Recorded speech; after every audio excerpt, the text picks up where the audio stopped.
हे राजसत्तेचं वैशिष्ट्य, राजसत्तेचा स्वभावशील चारित्र्याला विरोधी सत्तेचा जणू असावा. तर हा राजा 7वा चार्ल्स मुळात निराशच जगत होता, ज्याला आईनीच त्याच्या नकारलेलं, धिक्कारलेलं आणि जाहीर केलेलं अनवरस आहे. त्यामुळे त्याला काय करायचं राज्यकारभार. तो शिनॉला राहून ऐश करत होता. त्याचं कशाकडेच त्याचं राज्यकारभार नाही, त्याचं कुठल्याच गोष्टीकडे त्याचं लक्ष नव्हतं. फ्रान्सची स्थिती खाल कुत्र खाणार नाही इतकी वाईट झालेली होती आणि ही राणी इजाबेल कारभार चालवत होती. 7व्या चार्ल्सचा विवाह झालेला होता.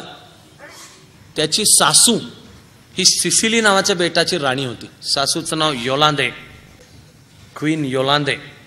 ती एक हुशार स्त्री होती, जाणकार होती. आणि आता फ्रान्सचा हा 7व्या चार्ल्सशी लग्न झालंय आणि नवरा काय कर्तृत्वान नाहीये, मुलगी तरी आपली बदलेल त्याला अशी तिची आशा होती. ती पुढच्या काही वर्षांमध्ये ती गेली. क्रमाक्रमाने ही जी राणी योलांदे, तिने ठरवलं की आपल्याला लक्ष घालायला हवंय. राणी योलांदेच्या कानावर बातमी जाऊन पोहोचली की तिकडे दक्षिण फ्रान्समध्ये कोणतं तरी गाव आहे, गावाचं नाव दोरेमी. ह्या दोरेमीतली एक तरुण मुलगी आहे 16 वर्षाची आणि लोक म्हणतात तिला देव दर्शन देतो. क्रमाक्रमाने लोकांच्या मध्ये जणू पसरलेलं आहे की संत हिच्याशी बोलतात, ही देवाची भक्त आहे, व्हर्जिन ऑफ दोरेमी, दोरेमीची कुमारी असंच तिचं नाव होतं. हे ह्या राणी योलांदेच्या कानापर्यंत पोचलं. ती कुमारी म्हणजे जोन. जोनचा जन्म दक्षिण फ्रान्समधलं दोरेमी नावाचं गाव, त्या गावामध्ये. वडील आणि आई हे मध्ययुगातलं कोणतंही कुटुंब असं तसं, वडील शेतकरी, गरीब बिचारे, आई सगळा घर संसार चूल आणि मूल सांभाळणारी. जोनला बहिणी होते, भाऊ होते. गावामध्ये जोन एक खेळकर मुलगी म्हणून प्रसिद्ध होती. 12-13 वर्षाची ती व्हायला लागली त्यावेळेला तिला पहिले भास व्हायला लागले की आपल्याला काहीतरी ऐकू येत आहे. जोनचं निसर्गावर प्रेम, जोनचं ईश्वरावर प्रेम, चर्चवर प्रेम, जीससवर प्रेम. जोन अतिशय नियमितपणे चर्चमध्ये जायचे. कॅथलिक आणि एकूणच ख्रिश्चॅनिटीमध्ये कन्फेशन नावाची एक अतिशय महान संकल्पना आहे. कन्फेशन म्हणजे प्रामाणिकपणाने जाऊन कबूल करणे की माझ्या हातनं अमुक अमुक घडलं, चूक घडली, गुन्हा घडला. या मूळ संकल्पनेच्या भोवती एक रिच्युअल, एक कर्मकांड निर्माण केलंय. का? बहुधा माणूस म्हणून तुमचा माझा स्वभाव आहे की आम्हाला नुसता विचार सांगितलेलं पटत नाही, तो विचार व्यवहारात कसा आणायचा याला कृती द्यावी लागते, कृती सांगावी लागते, कृती द्यावी लागते. की पाणी हे असं उचल आणि अर्पण कर म्हणजे ते सूर्याला पोचेल. खरं म्हणजे माहीत असतं की ते सूर्याला नाही पोचणार आहे, पण अर्घ्य देतानाची मनाची भूमिका आहे की माझा हा अहंकार मी अर्पण करतोय, इदम न मम, हे ईश्वराला अर्पण केलं आणि एका शांत मोकळ्या चित्ताने आता कामाला लागायचंय. आधुनिक मानसशास्त्रज्ञ म्हणतील की ही जवळजवळ मानसशास्त्रीय संकल्पना आहे. आधुनिक मानसशास्त्रीय जो शब्द वापरतील तो शब्द आहे कॅथार्सिस. म्हणजे आपण मनात खूप गोष्टी ठेवतो, कुढत राहतो, त्या मनात साठत राहतात. त्या जर शांत योग्य पद्धतीने व्यक्त केल्या नाहीत तर माणसाच्या व्यक्तिमत्वामध्ये विकृती निर्माण होतात, डिस्टॉर्शन्स, परवर्जन. त्यापेक्षा बाबा रे व्यक्त कर. फ्रॉइड पासून जे सगळं मानसशास्त्र झालं त्यांनी मुळे ऐकण्याची कला, आर्ट ऑफ लिसनिंग, ही अशी परफेक्शनच्या टोकाला नेली. मानसशास्त्रज्ञाचं काम काय की व्हॅल्यू जजमेंट न देता, म्हणजे हे चांगलं हे वाईट, तू हे वागलास हे बरोबर हे चूक, असं काही न करता शांत चित्ताने ऐकून घे. माणसाला हे हवं असतं. पूर्ण बिनचूक माणूस एकही नाही. तुमच्या समोर उभा राहून माईकवर मी बोलतोय, मला जर कोणी विचारलं की तू फार परफेक्ट आहे का रे बाबा, माझा हात जोडून प्रामाणिक उत्तर आहे की नाही.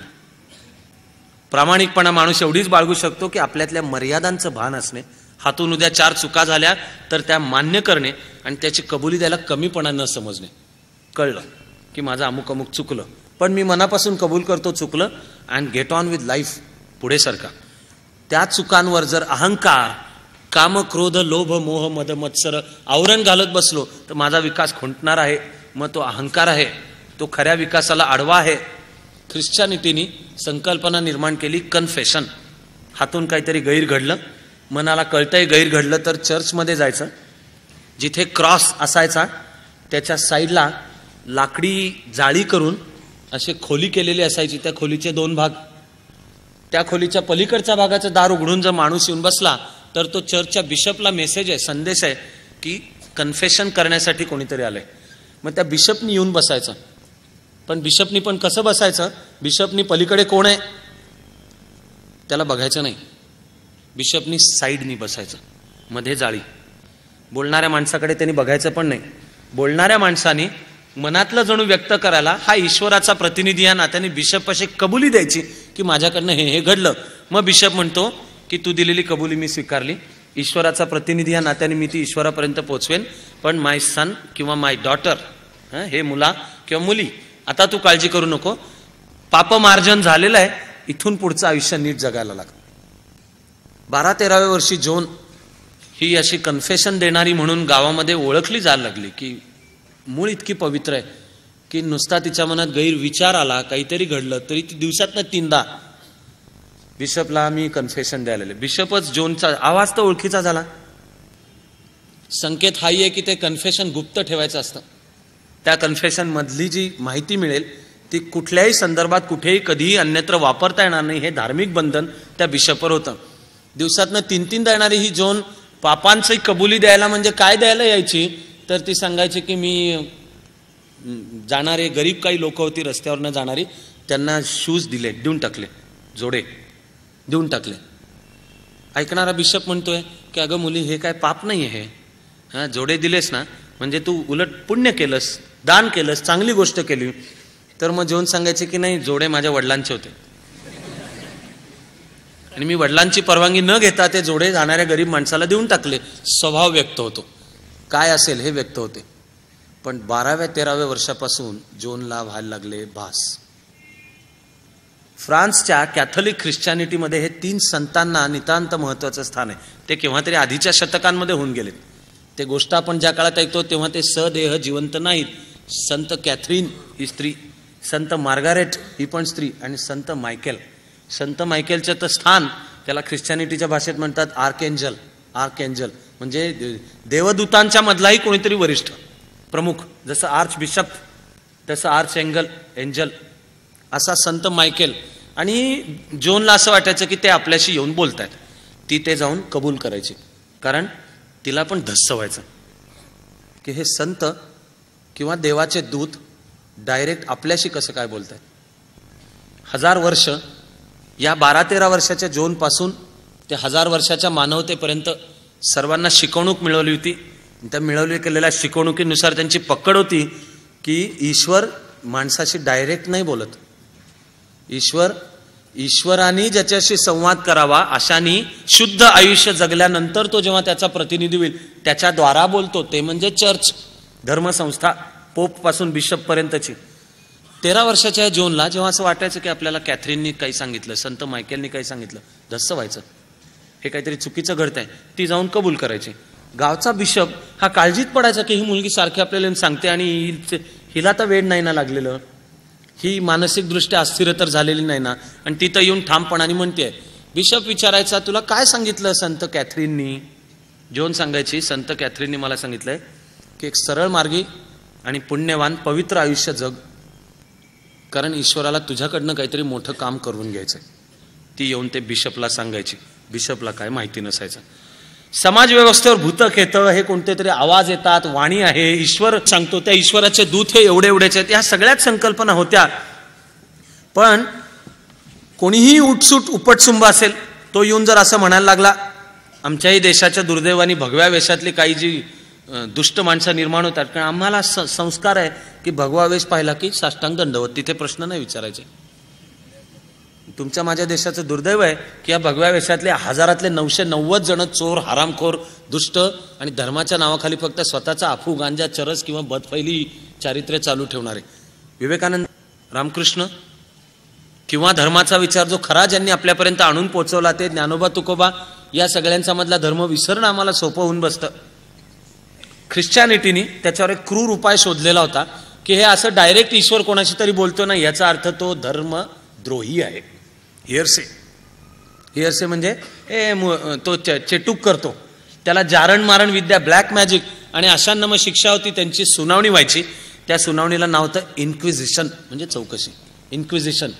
आणि शिक्षा असायची, मध्यवर्ती चबुतरा तयार करून उंचावर खांबाला बांधून घालायचं आणि जाळून मारायचं. ते जर नसेल तर कबुली जबाब तरी द्यायचा.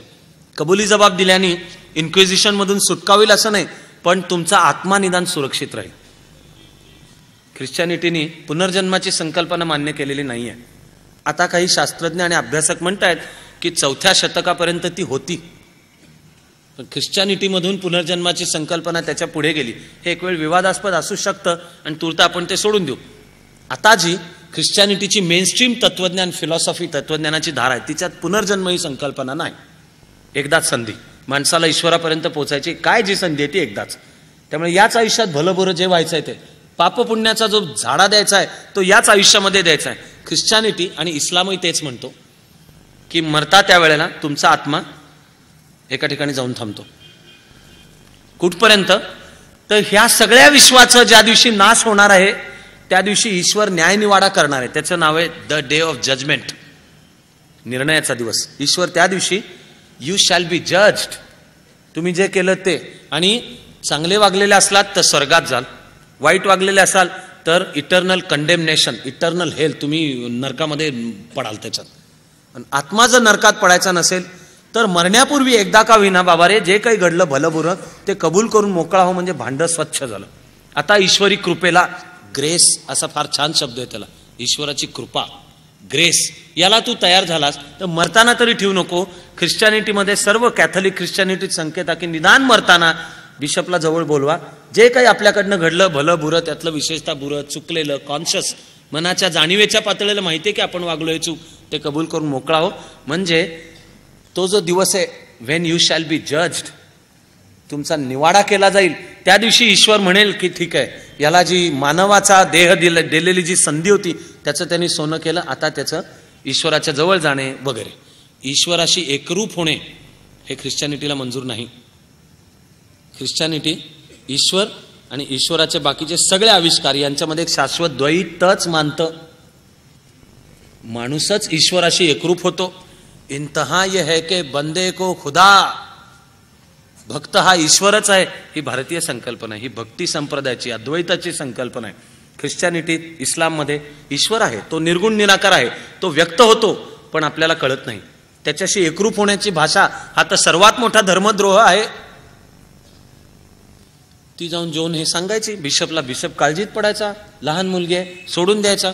हळूहळू जोनचं सांगणं वाढत गेलं, हे काहीतरी वेगळं आहे म्हणून जोननी ते आपल्या आई वडिलांपासून लपवून ठेवलं होतं. जोननी भावा बहिणीला सांगितलं हे घडतंय, गावच्या बिशपला सांगितलं. गावामध्ये जोनच्या बरोबरीचे म्हणावे तसे 2 मित्र होते, खेळगडी, तिच्या बरोबर खेळ. एकाचं नाव पलादे आणि दुसऱ्याचं नाव नोएल रेगुसॉ. जोन हे जसं सांगत गेली तसतसं गावामधलं हे पसरत गेलं की जोनच्या सांगण्याने काहीतरी होतं. एखादा गुंड वाईट वागणारा समोर आला आणि तिला हे 14-15 वर्षाच्या जोननी सांगितलं की अरे हे चांगलं नाही, तू नीट हो, की एका रात्रीमध्ये त्याच्यामध्ये बदल व्हायचा. आसपासच्या पंचक्रोशीमध्ये जोन बद्दलच्या कहाण्या पसरत चालल्या. जोन जशी 16 वर्षाची झाली तसं तिने सांगणं चालू केलं की ईश्वराने मला सांगितलेलं आहे फ्रान्स मुक्त करायचं आहे, इंग्लिशांच्या ताब्यातून फ्रान्स मुक्त करायचं आहे, आणि त्यासाठी मला राजाला जाऊन भेटलंच पाहिजे. तो राजा म्हणजे 7वा चार्ल्स, बेंगरूळ, मोठ्या नाकाचा, आत्मविश्वास नसलेला, ज्याची स्वतःची आई म्हणली होती की हा अनौरसच म्हणजे बास्टर्ड आहे, पण त्या शिनॉला मला त्याला जाऊन भेटायचंय. गावामधल्या एक ही 16 वर्षाची पोरगी, हिला कुठं राजाच्या दरबारामध्ये स्थान मिळणार आहे. त्यामुळे तिने मनात घेतलं होतं की शेजारचा, दोरेमी गावाच्या शेजारचा जो एक मुख्य सरदार, ज्या सरदाराला शिनॉमध्ये राजाच्या दरबारात स्थान होतं, ते जे छोटंसं राज्य, छोटं संस्थान म्हणावं असं ते संस्थान आहे वोकेयू. वोकेयूचं संस्थान, तिचा जो संस्थानिक किंवा सरदार होता त्याचं नाव रोबेर डी बोरिको, हा सरदार होता. आणि जोननी आईवडिलांना नाही सांगितलं, पण हा पलादे, नोएल रेगुसॉ आणि एक तिसरा थोडा वयाने मोठा, 2च वर्षांनी मोठा होता, तो पुढे जोनचा सहकारी बनला, लेखनिक बनला. पुढे जोनवर जी कोर्टामध्ये खटला झाला त्याच्या वेळेला जोनच्या बरोबर होता, त्याचं नाव आहे दी कोए. पुन्हा दी कोए, पण स्पेलिंग COMTE, पण त्याचा उच्चार कॉम्टे नाही होत, कोए, दी कोए. या तिघांना सांगितलं तुम्ही जाऊन त्या वोकेयूचा सरदार रोबेर दी बोरिको याला जाऊन भेटा, त्याला सांगा की ही गावामधली मेड मुलगी किंवा व्हर्जिन ऑफ दोरेमीची कुमारी तुझी वेळ मागते. आता ह्या जोनच्या काही कहाण्या त्याच्याही कानापर्यंत पोचल्या होत्या. संत दर्शन देतात, बोलतात, देव सांगतो, कानापर्यंत पोचलं होतं. तो बिचकला, तो सरदार बिचकला. का? तो योद्धा होता, पण धर्माच्या संकल्पनांची पकड त्याच्याही मनावर होती. त्याला कळेना झालं की ह्या मुलीला भेटावं का नाही भेटावं. भेटावं आणि ती जर चेटकीण निघाली, विच चेटकीण, की सैतान रूप बदलून तिच्या तोंडून बोलतोय आणि दाखवतोय की जणू देव बोलतोय, तर माझा पण आत्माही धोक्यात, पद पण धोक्यात सरदाराचं. पण न भेटावं तर जर खरंच ईश्वराने तिला सांगितलेलं असेल आणि मी भेटायला नाही म्हणलो तर, म्हणजे इकडे आड तिकडे वीर, अशी त्याची स्थिती झाली. अशामध्ये खूप काळ गेला. जोन 17 वर्षाची जशी झाली तशी तिचं त्वरा करणं, घाई करणं, सांगणं की उशीर होतोय हे वाढत चाललं. जोननी आपल्या तिघा सहकार्यांना सांगणं चालू केलं की ईश्वराने मला 2च वर्ष दिलेत, उशीर होत चाललेला आहे आणि राजाला सांग तू फ्रान्सचा राजा होणार आहेस, पण मला काम करू देत. ही घाई, ही त्वरा वोकेयूच्या सरदारापर्यंत पोहोचली. मग त्या सरदाराने जोनला वेळ दिली भेटायला. वोकेयूला जाऊन जोन भेटली. या सरदाराने त्याच्या माहितीतले, त्याचा ज्यांच्यावर विश्वास होता असे काही बिशप त्यांच्यावर काम सोपवलं की तुम्ही या मुलीची काय आवश्यक ती सगळी माहिती काढा, तपासणी करा, तुमचं मत सांगा की ही म्हणते देव माझ्याशी बोलतो, तर तुमच्या मते हिच्याशी देव बोलतो का बोलतोय तो सैतान आहे, चेटूक आहे, ही चेटकीण आहे, ही हडळ आहे का हा ईश्वराचा संदेश तिच्यापाशी येतोय. पण गावामधली एक मुलगी, ती अशिक्षित होती, अंगठे बहादर, शब्द येत नव्हते तिला, अंगठे बहादर. समाजाची संकल्पना की देवानी बोलायचं असेल तर देवाचे प्रतिनिधी म्हणजे चर्च, त्याची जी उतरंड आहे चर्चची, त्याच्याशी बोल. एकदम गावामधली एक 16 वर्षाची निरक्षर मुलगी, तिला येऊन देव सांगतो, ही कल्पनाच त्यावेळच्या समाजव्यवस्थेला हादरवणारी होती. वोकेयूच्या सरदारांनी सांगितलं आपल्या बिशपना की तुम्ही तपासणी करून सांगा. त्या बिशपनी काय त्यांना आवश्यक ती तपासणी केली.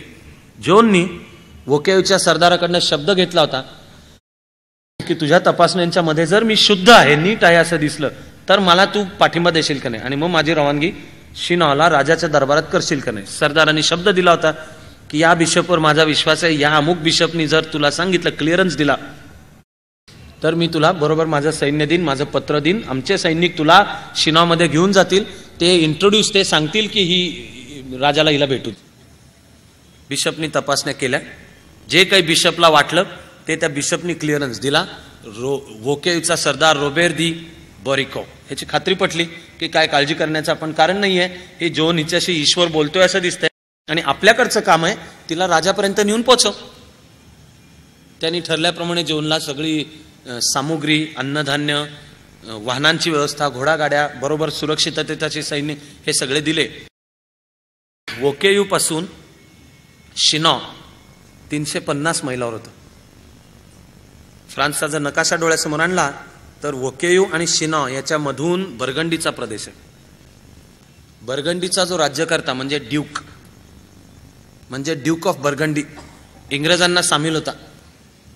आणि लोयर नदीच्या उत्तरेला जे इंग्रज होते त्यांचा इंग्रज सेनापतीचं नाव टॅलबॉट, त्याचा एक उजवा डाव हात, त्याच्यातलं एकाचं नाव आहे अर्ल ऑफ सफोक, म्हणजे सफोक हा आत्ताच्या ब्रिटनचा एक छोटा परगणा, आणि दुसरा ड्यूक ऑफ बेडफोर्ड. टॅलबॉट हा सरसेनापती इंग्लिशांचा, अर्ल ऑफ सफोक आणि ड्यूक ऑफ बेडफोर्ड हे इंग्लिश, आणि त्यांच्या बरोबरीने ड्यूक ऑफ बर्गंडी, हे मिळून फ्रान्सवर अत्याचार करत होते. वोकेयू ते शिनॉ हा जो 350 मैलाचा मधला भाग येतो हा ड्यूक ऑफ बर्गंडीच्या ताब्यात, बर्गंडी परगण्यातला होता, धोका होता. त्यामुळे मधले 11 दिवस जोननी या वोकेयूच्या सरदारांनी दिलेल्या सैनिकांच्या बरोबरीने फक्त रात्री प्रवास केला. दिवसा गुप्त ठिकाणी थांबायचं, बोलायचं नाही, कळू द्यायचं नाही, आणि रात्रभर फक्त प्रवास करायचा. 11 दिवस लागले आणि ती शिनॉला पोचली. दोरेमीची कुमारी शिनॉला येते ही बातमी राजाच्या कानावर आधी पोचलेली होती. म्हणजे हा 7वा चार्ल्स, तो दचकलेला होता. तिला वाटेतच थांबवता येतं का बघा असंही झालेलं होतं. दरबारात चर्चा झाल्या होत्या आणि राजापेक्षा जास्ती काळजीत होते हे दोघं, आर्च बिशप रेनॉ आणि राजाचा प्रधान ल त्रेमुआ. दरबारात चर्चा की येते त्या वोकेयूच्या सरदारांनी, पण ही पुन्हा चेटकीण का देवाची दूत. शिनॉमध्ये ती येऊन थांबल्यावरही 10-12 दिवस राजाने वेळ दिला नाही. आणि आता राजा वेळ देत नाहीये असं म्हणल्यानंतर 15 एक वाट पाहिल्यानंतर जोन सैनिकांना घेऊन निघालीच ती राजाचा जो कासल राजवाडा त्याच्याकडे निघाले. ती मात्र बातमी पळत पळत घोडेस्वारांनी येऊन पुढे सांगितली. राजाचा दरबार चालू होता. राजाची सासू, मी मगाशी सांगितलेली कर्तृत्ववान सिसिलीची राणी योलांदे, हिच्या मनात होतं की ही जी कोणी कुमारी तिला येऊ तर देत, तिला भेटू तर देत. तिने सांगितलं. पण राजाने ठरवलं तिला वेळ देऊ. ती आली आहे, परवानगी न मागता, वेळ न मागता आली आणि कासलच्या बाहेर उभी आहे. राजाने ठरवलं वेळ देऊ.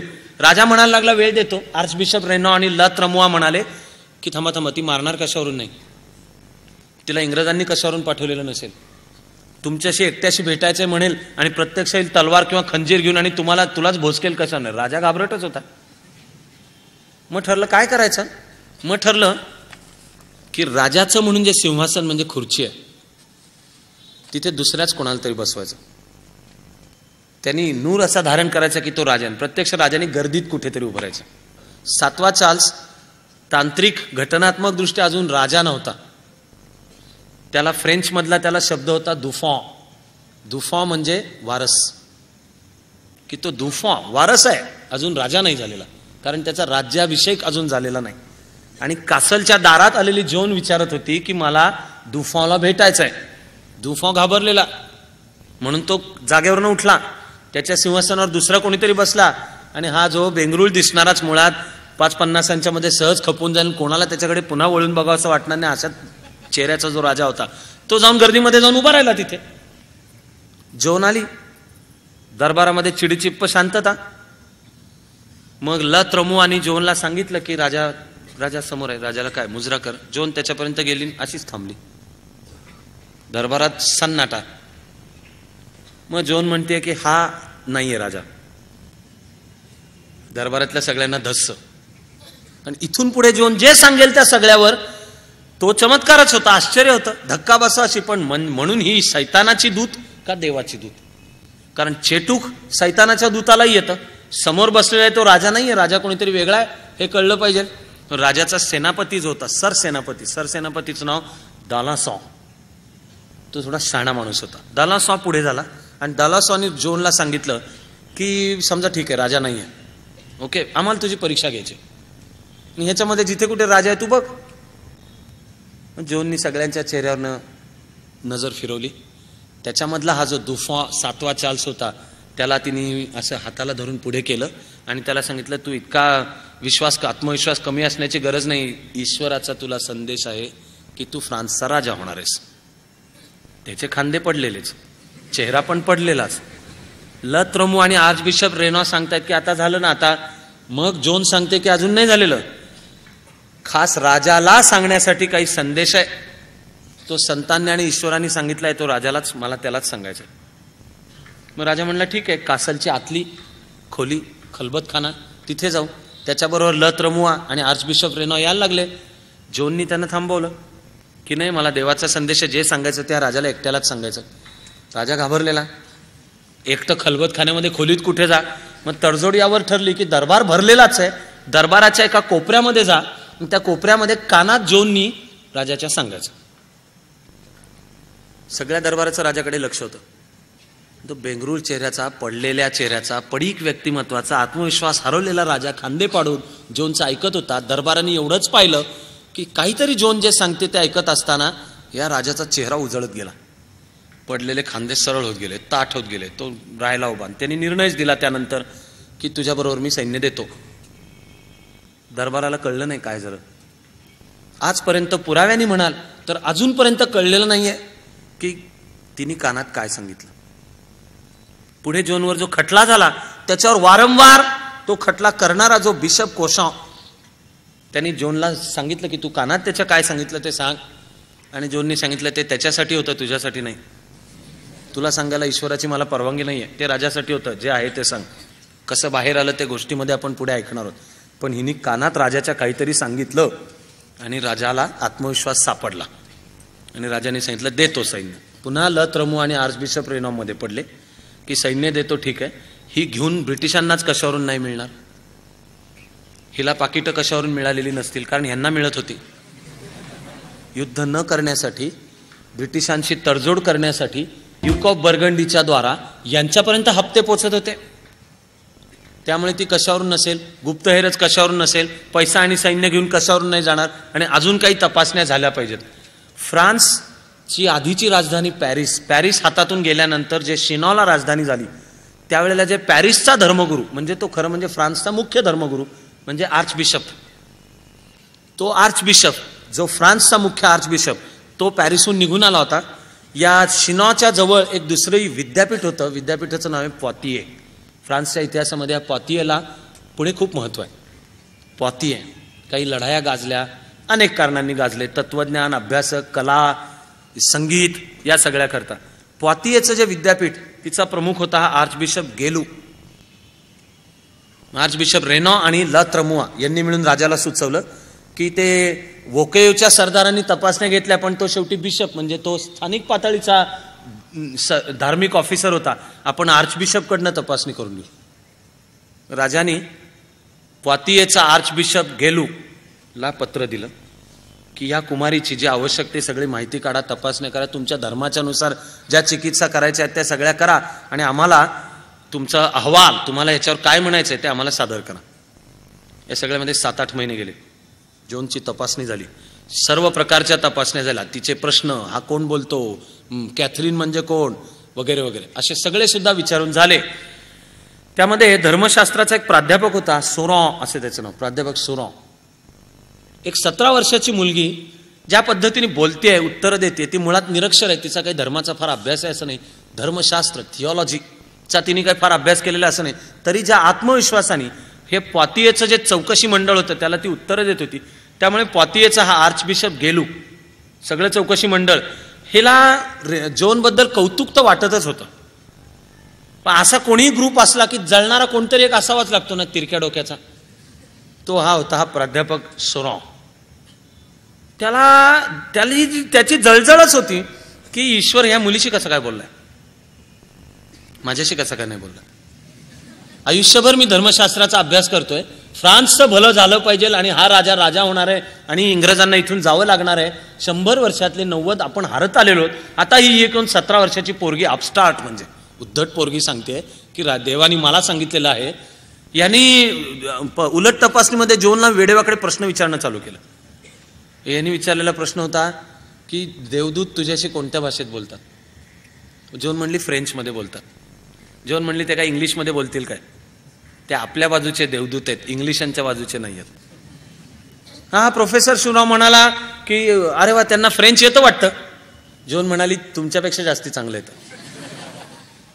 प्रोफेसर शुरावनी जोनला विचारलं तुझा देवावर विश्वास आहे का. जोन म्हणाली की तू समोर उभा आहेस, हा जेवढा विश्वास आहे त्याच्यापेक्षा जास्त माझा देवावर विश्वास आहे. इतकंच नाही, तुझा देवावर जेवढा विश्वास असेल त्याच्यापेक्षा जास्ती माझा देवावर विश्वास आहे.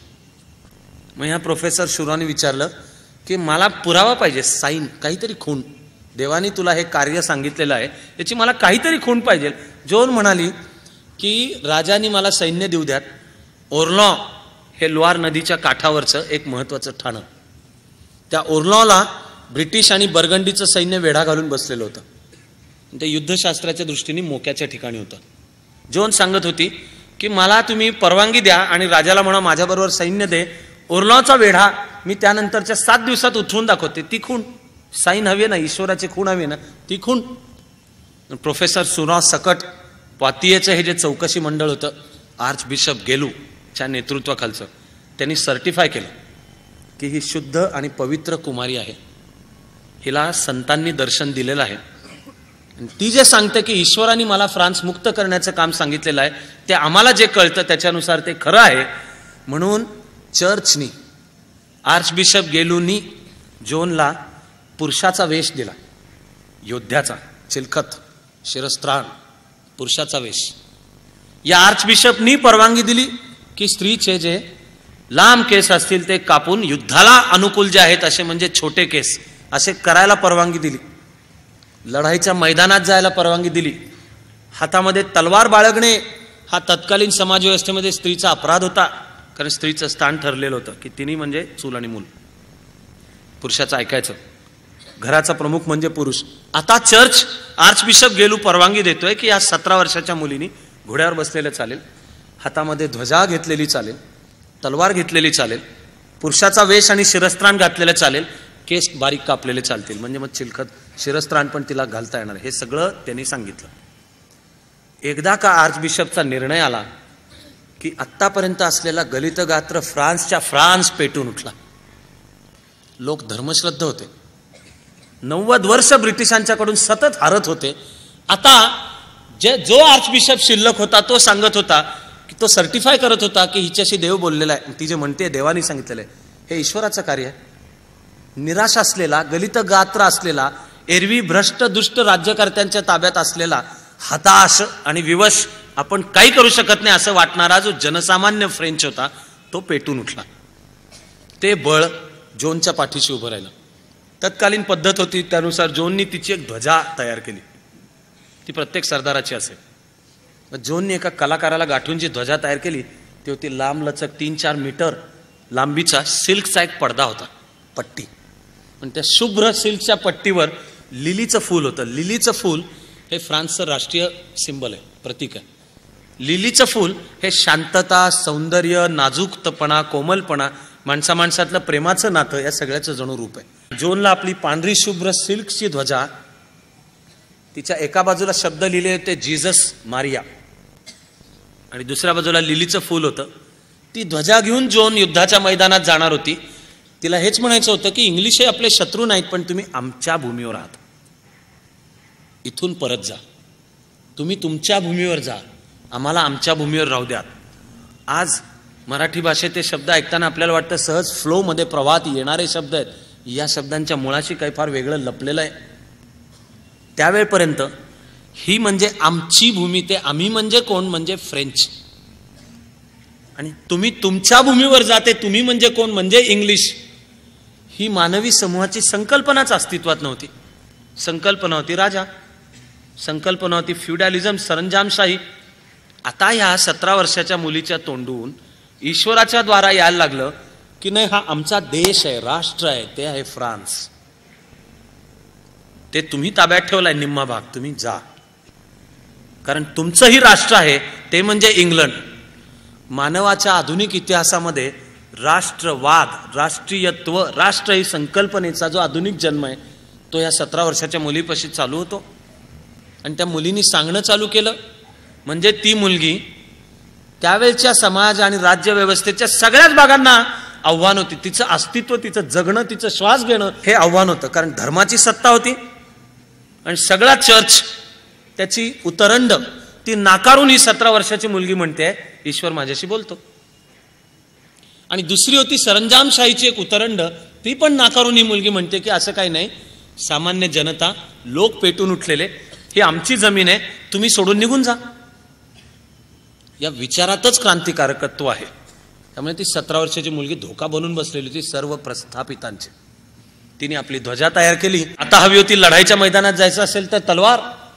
शिनॉला दरबारामध्ये तिने राजाला सांगितलं की शिनॉच्या जवळ फिरबुआ म्हणून एक चर्च आहे, फिरबुआ नावाचं गाव, तिथे संत कॅथरीनचं कॅथेड्रल म्हणजे विशेष चर्च, मुद्दाम बांधून काढलेलं एक भव्य चर्च.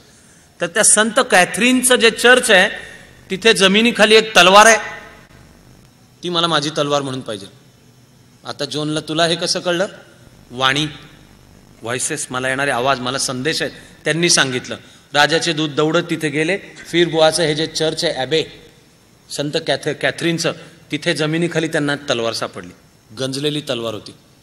पण फिरबुआच्या परिसरातल्या लोकांची श्रद्धा होती की ही शाल्मेनची तलवार आहे. शाल्मेन म्हणजे 600 वर्ष आधी. शाल्मेन म्हणजे रोमन साम्राज्याच्या पाडावानंतर युरोपला ज्यांनी एकत्र केलं आणि आक्रमकांना परतवून लावलं, तो शाल्मेन, तो फ्रेंचच होता. त्याची तलवार आहे अशी लोकांची श्रद्धा होती.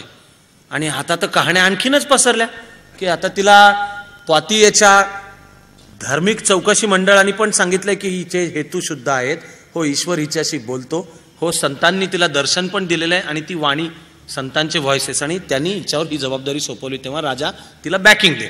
आता ती दरबारात सांगतेय की फिरबुआला अशी अशी तलवार आहे, ती सापडेल. खरंच दूत गेले, तलवार मिळाली.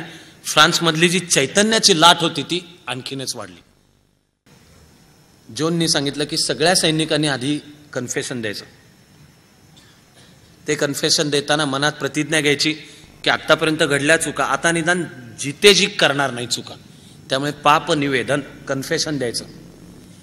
दर रविवारी जो मास म्हणजे एकत्र प्रार्थना, तो मास सैन्यामध्ये चालू झाला आणि ती एकत्र प्रार्थना करायची. ती प्रार्थना शत्रूच्या सुद्धा भल्याची करायची.